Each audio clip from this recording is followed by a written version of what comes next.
Today's devotional reading is 2 Samuel chapter 7 verses 1 to 29. 2 Samuel chapter 7 verses 1 to 29. I remind you that it's important for you to read through the entire chapter yourself.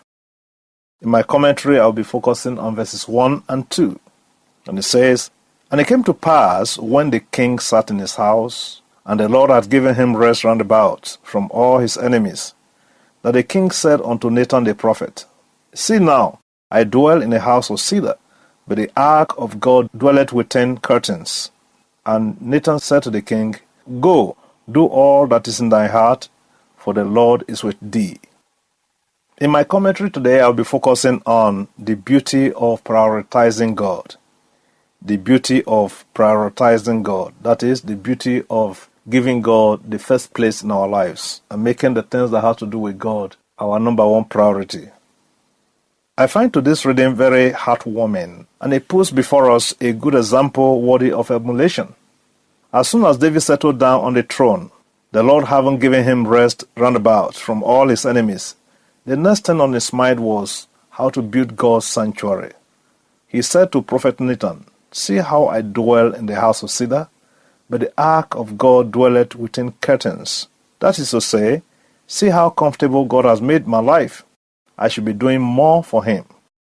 Now, that does not mean that all his problems were solved, or that for the rest of his life, no more enemies attacked him. He was so grateful for what God had done for him and how far God had brought him that he wanted to do something special for the glory of God. That's the proper way to think and relate with God. As he blesses you, seek to do more for his glory. Don't wait until all your problems are solved. But unfortunately, there are a lot of believers that the more God blesses them, the less they do for God. For example, the less time they have for church, because you see, they now have other things to attend to. The less they give to the work of God compared to how much God has blessed them with, because now they have embarked on new projects for themselves, and that is where all their money is going. Sometimes one almost wants to wonder whether it was a wrong thing for God to have blessed some believers, because they were a lot more profitable and beneficial to the cause of Christ before they got blessed. And here is another thing. Even though David had become king, he still respected the office of the prophets and sought counsel from Prophet Nathan.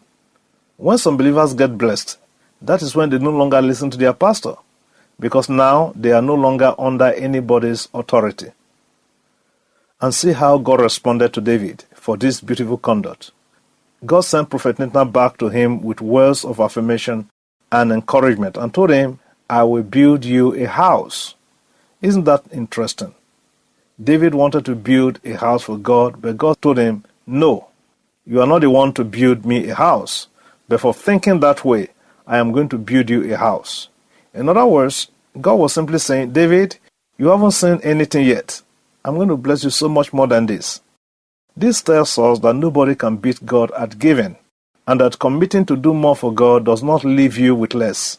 It leads you to more abundance.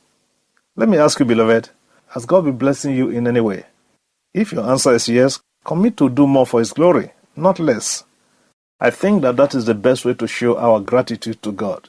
That is, the more he blesses us, the more we seek to do for his glory, recognizing that to whom much is given, much is expected. Hallelujah. So that's my commentary for today. Till I come your way again tomorrow, this Pastor Vincent is saying, stay blessed and bye for now.